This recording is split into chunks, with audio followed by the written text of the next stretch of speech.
जय हिंद दोस्तों, मैं श्याम सुंदर यादव आप सभी का आपके अपने YouTube चैनल आजमगढ़ एकेडमिक में स्वागत करता हूं। दोस्तों, हम लोग जीव विज्ञान की प्रमुख शाखाओं का अध्ययन कर रहे हैं। पिछली वीडियो में हम लोगों ने कुछ शाखाओं का अध्ययन किया है। मित्र, हम उन्हीं शाखाओं को अध्ययन कर रहे हैं जो प्रीवियस ईयर में पूछे गए हैं। हम लोग उन्हीं महत्वपूर्ण शाखाओं को लेकर आए हैं। देखिए, हमने पिछली वीडियो में 8 शाखाओं का डिस्कशन कर चुके हैं। 9वीं शाखा पल्मोनोलॉजी, यदि बात करते हैं हम पल्मोनोलॉजी की, तो इसके अंतर्गत पल्मोनोलॉजी के अंतर्गत हम फेफड़ों का अध्ययन करते हैं, यानी लंग्स का। हमारे लंग्स का अध्ययन क्या कहलाता है? पल्मोनोलॉजी कहलाता है, ठीक ना। यानी फेफड़ों, लंग्स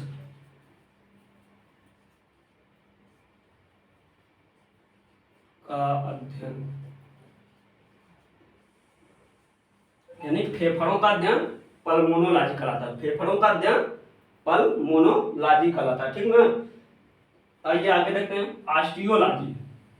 यदि बात करते हैं हम ऑस्टियोलॉजी, तो ऑस्टियो मीन्स क्या होता है? ऑस्टियोलॉजी,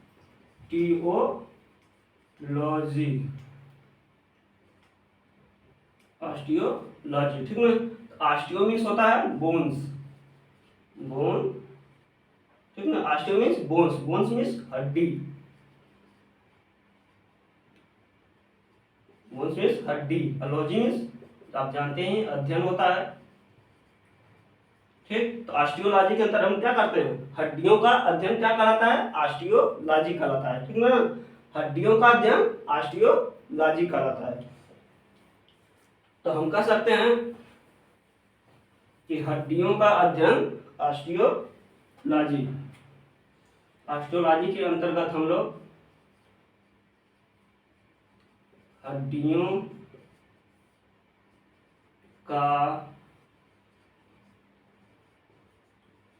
अध्ययन करते हैं, ठीक ना।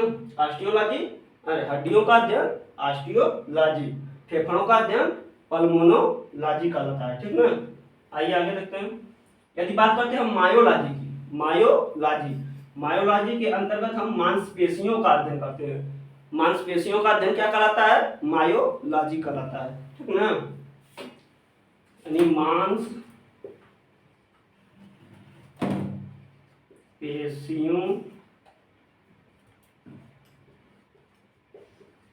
मांसपेशियों का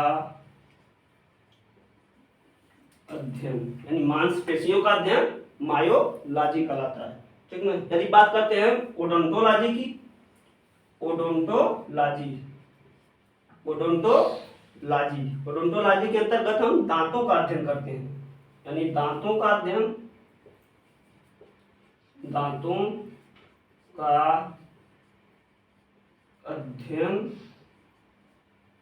ओडोंटोलॉजी कहलाता है, ठीक है। दांतों का अध्ययन ओडोंटोलॉजी, ओडोंटो यानी डेंटो, इसमें एक डेंटो शब्द छुपा है।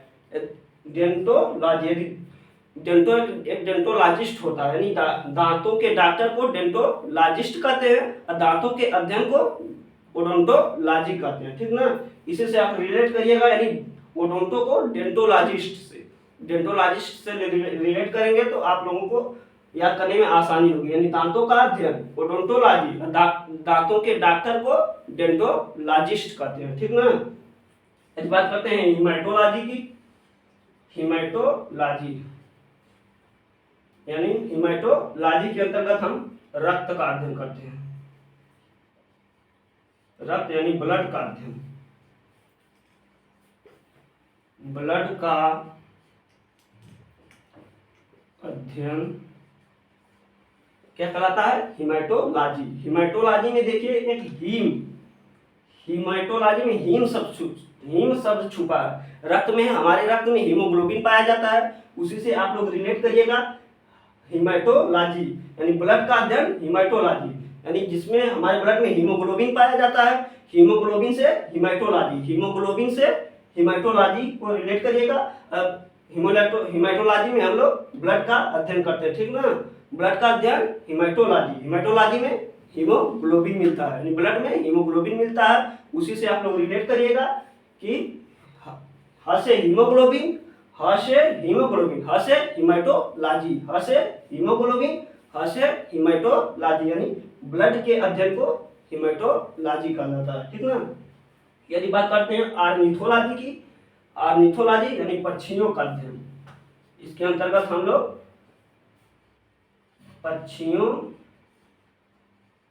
का अध्ययन, यानी पक्षियों का अध्ययन, यानी विज्ञान की वह शाखा जिसके अंतर्गत हम लोग पक्षियों का अध्ययन करते हैं उसे ऑर्निथोलॉजी कहते हैं। ठीक ना। विज्ञान की वह शाखा जिसके अंतर्गत हम लोग पक्षियों का अध्ययन करते हैं उसे ऑर्निथोलॉजी कहते हैं। इसे कैसे रिलेट करेंगे?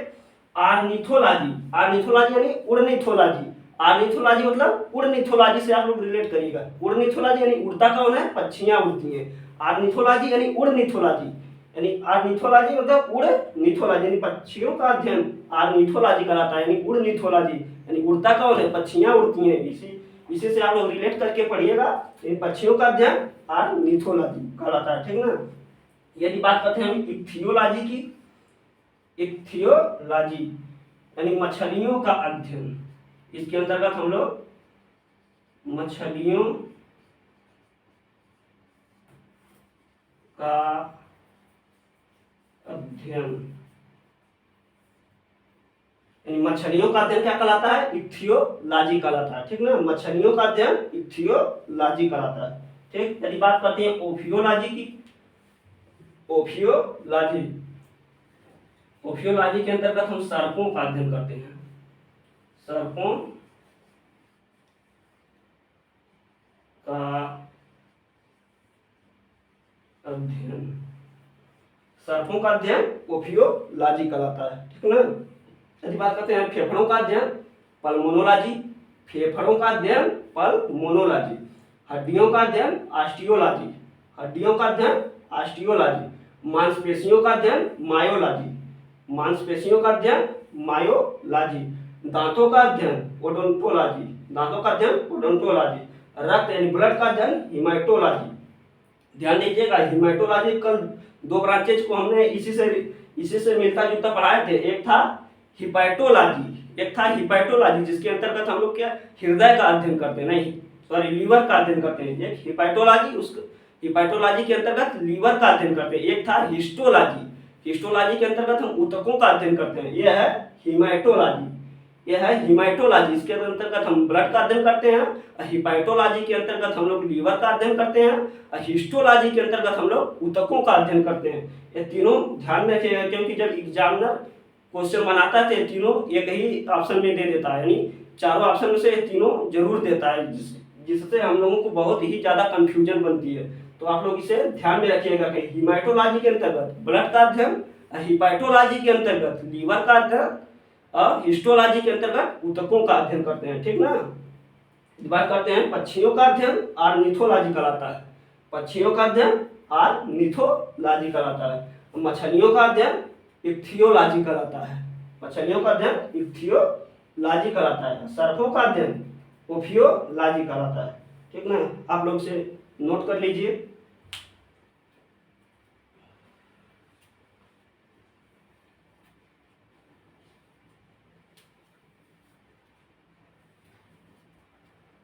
नोट करके इसे बढ़िया से अपने बुक पे कॉपी पे लिख लीजिए, लिख के एक दो बार आप अपने आप से रिवीजन करिएगा, ये सभी आप लोगों को याद आ जाएंगे। ठीक ना।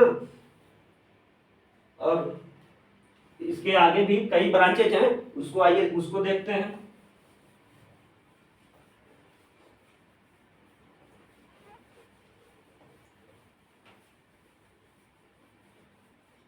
लगभग 20 से 25 ब्रांचेज हैं जो हमारे एग्जाम्स में बार बार आते हैं। ठीक ना।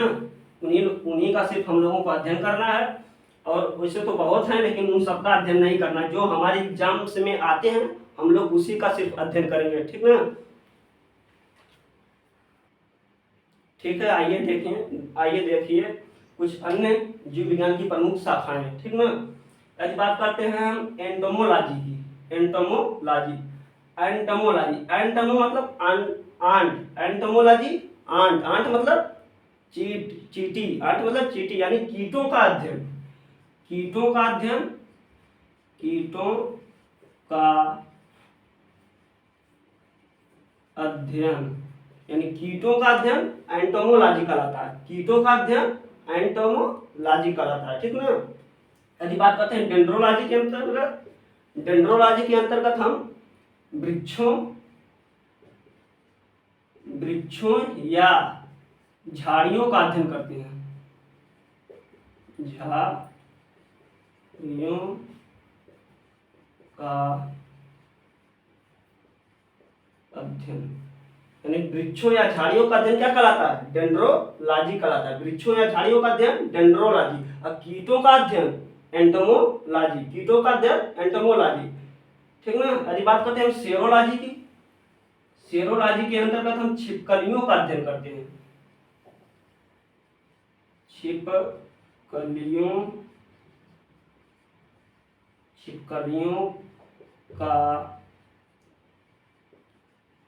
अध्ययन, यानी छिपकलियों का अध्ययन सेरोलॉजी कहलाता है, ठीक ना। छिपकलियों का अध्ययन सेरोलॉजी, वृक्षों का अध्ययन डेंड्रोलॉजी, और कीटों का अध्ययन एंटोमोलॉजी कहलाता है, ठीक ना। यदि बात करते हैं हम एंथ्रोलॉजी की, एंथ्रोलॉजी के अंतर्गत हम पुष्पों का अध्ययन करते हैं। एंथर, हम बायोलॉजी में एंथर यानी मेल गैमेट को क्या कहते हैं? एंथर कहते हैं। पुष्प के मेल गैमेट को एंथर कहते हैं, उसी से बना है एंथ्रोलॉजी। एंथोलॉजी, एंथोलॉजी के अंतर्गत हम पुष्पों का अध्ययन करते हैं। पुष्पों का अध्ययन एंथोलॉजी कहलाता है। पुष्पों का अध्ययन एंथोलॉजी कहलाता है, ठीक ना। आगे देखिए पोमोलॉजी। पोमोलॉजी के अंतर्गत हम फलों का अध्ययन करते हैं, यानी फलों का अंतर्गत जिस विज्ञान के अंतर्गत करते हैं उसे पोमोलॉजी कहलाता है, ठीक ना। पोमोलॉजी के अंतर्गत हम फलों का अध्ययन करते हैं। फलों का अध्ययन पोमोलॉजी कहलाता है, ठीक ना। फलों का अध्ययन पोमोलॉजी कहलाता है। पुष्पों का अध्ययन एंथोलॉजी कहलाता है। यदि बात करते हैं डर्मेटोलॉजी की, डर्मेटोलॉजी यानी डर्मेटोलॉजी, डर्मेटोलॉजी यानी एपिडर्मिस से मिलकर बना है। डर्मेटोलॉजी मीन्स त्वचा का अध्ययन, यानी डर्म का अध्ययन। इंडोडर्म, मेसोडर्म, एक्टोडर्म, 3 प्रकार के डर्म होते हैं, यानी बाहरी डर्म को एक्टोडर्म कहते हैं। एक्टोडर्म से हमारी त्वचा का निर्माण होता है, ठीक ना। उसी को कहते हैं डर्मेटोलॉजी। डर्मेटोलॉजी के अंतर्गत हम त्वचा का अध्ययन करते हैं, यानी त्वचा यानी चमड़ी, त्वचा का अध्ययन डर्मेटोलॉजी कहलाता है, यानी त्वचा का अध्ययन डर्मेटोलॉजी कहलाता है। यदि बात करते हैं वायरोलॉजी के अंतर्गत, वायरोलॉजी की, तो वायरोलॉजी के अंतर्गत हम वायरस का अध्ययन करते हैं। वायरस का अध्ययन, वही वायरस, कोरोना वायरस जो पिछले साल चर्चा में था, उसी का अध्ययन वायरोलॉजी। वायरस का अध्ययन वायरोलॉजी कहलाता है। वायरस का अध्ययन वायरोलॉजी कहलाता है, ठीक ना। यदि बात करते हैं ऑन्कोलॉजी के अंतर्गत, ऑन्कोलॉजी की बात करते हैं, तो ऑन्कोलॉजी के अंतर्गत हम लोग कैंसर का अध्ययन करते हैं, यानी कैंसर का अध्ययन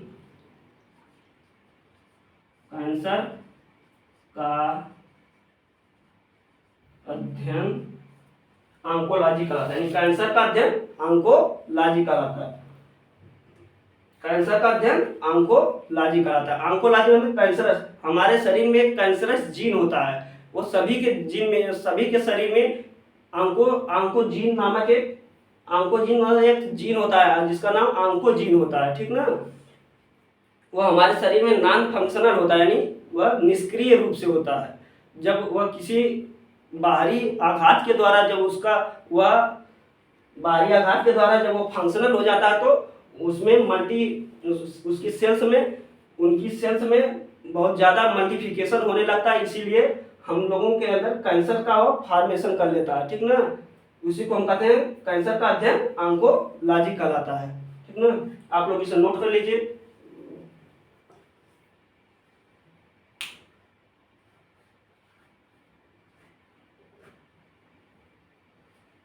आइए देखते हैं, एक बार फिर हमारे साथ आप लोग दोहराइए और इसे याद करने की कोशिश करिए।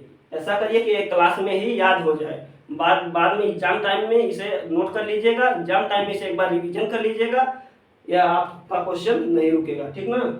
यदि बात करते हैं हम कीटों का अध्ययन, एंटोमोलॉजी, कीटों का अध्ययन एंटोमोलॉजी, वृक्षों या झाड़ियों का अध्ययन डर्मेटोलॉजी, वृक्षों या झाड़ियों का अध्ययन डेंड्रोलॉजी का अध्ययन, वृक्षों या झाड़ियों का अध्ययन डेंड्रोलॉजी कहलाता है। छिपकलियों का अध्ययन सेरोलॉजी, छिपकलियों का अध्ययन सेरोलॉजी कहलाता है। पुष्पों का अध्ययन एंथोलॉजी, पुष्पों का अध्ययन एंथोलॉजी कहलाता है। फलों का अध्ययन पोमोलॉजी, फलों का अध्ययन पोमोलॉजी कहलाता है। त्वचा का अध्ययन डर्मेटोलॉजी, त्वचा का अध्ययन डर्मेटोलॉजी।